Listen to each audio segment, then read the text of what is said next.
What is up, everyone? Welcome back to another video today, and in this video we are doing the 15th installment of Random Model Airports. Today we are going to be doing Albany International Airport.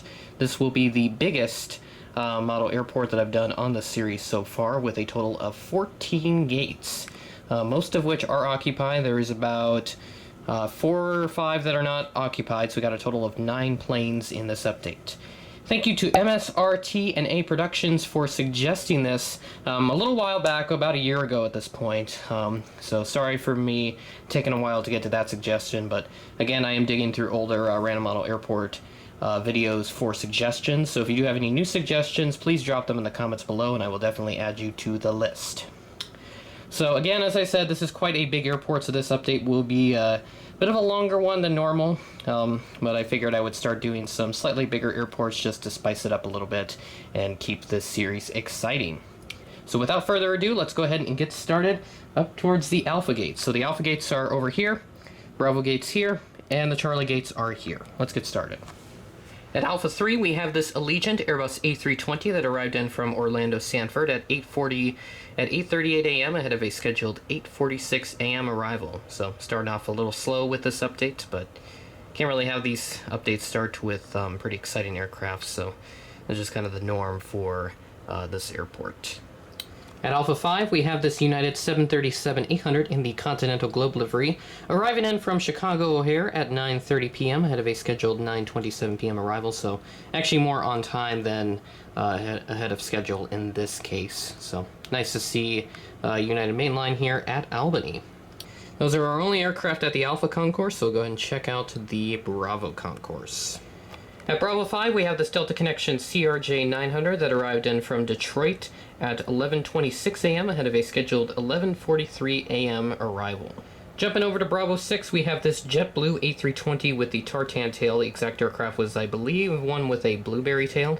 However, I do not have a blueberry tail, so I'll just have to use the only standard livery A320 that I currently have in the collection, which is this tartan one made by Velocity Models.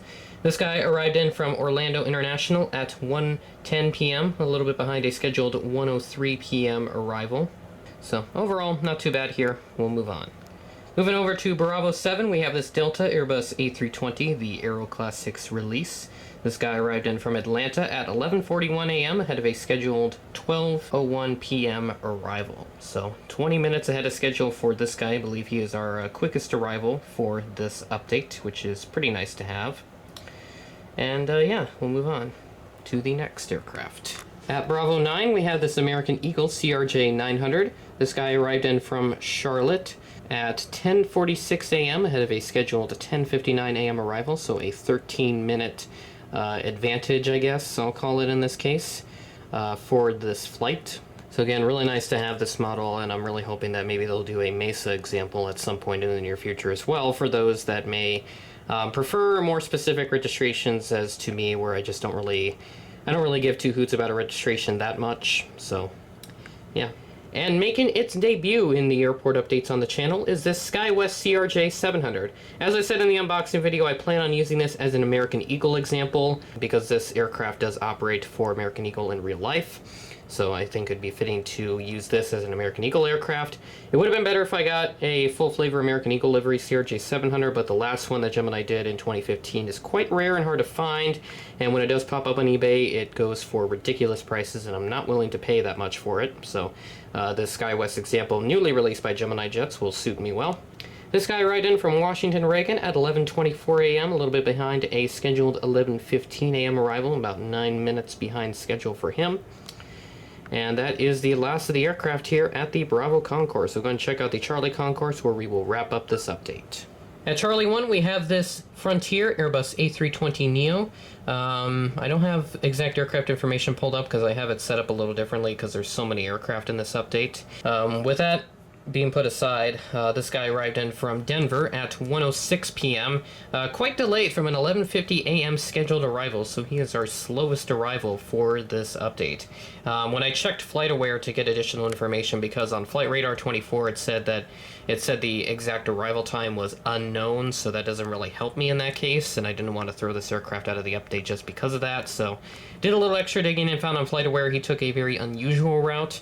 possibly to get around some storms, because I know the New York City area had some pretty nasty storms. In fact, they did get some diversions as well, so I don't know if those will make an appearance in this update, but we will see what happens with that. So with that out of the way, let's move on to the next aircraft.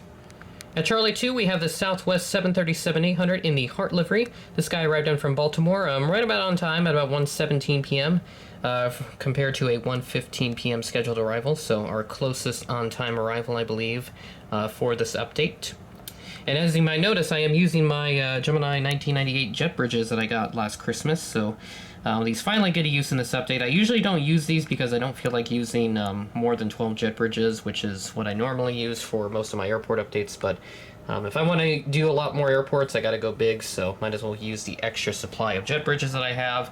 And in this case, Albany will be the first airport to do so. So pretty nice to have these, and they look really cool as well. Look kind of like a mix of retro and modern, I guess, to me. Like the red stripes, they kind of give off a more retro look. That's just me, I don't know. But one more aircraft for this update. Sitting at Charlie 3, we have the Southwest 737-700 with these splits.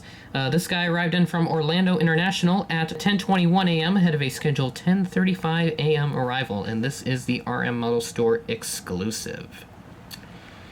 And that will wrap this airport update up. So hopefully you enjoyed this airport update for Albany International Airport.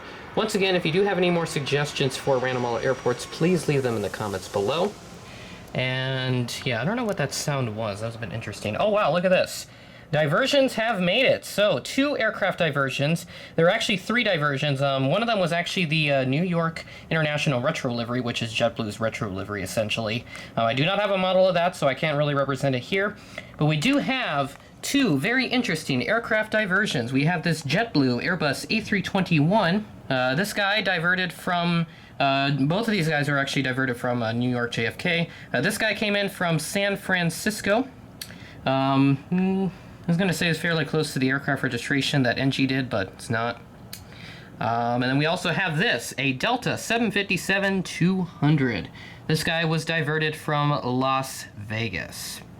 So, great way to spice up this airport update. So thank you guys for visiting, even though you guys didn't really plan on visiting here. And I'm hoping those passengers aren't too mad about this inconvenience, because this was all weather related. I was tracking the diversions earlier today.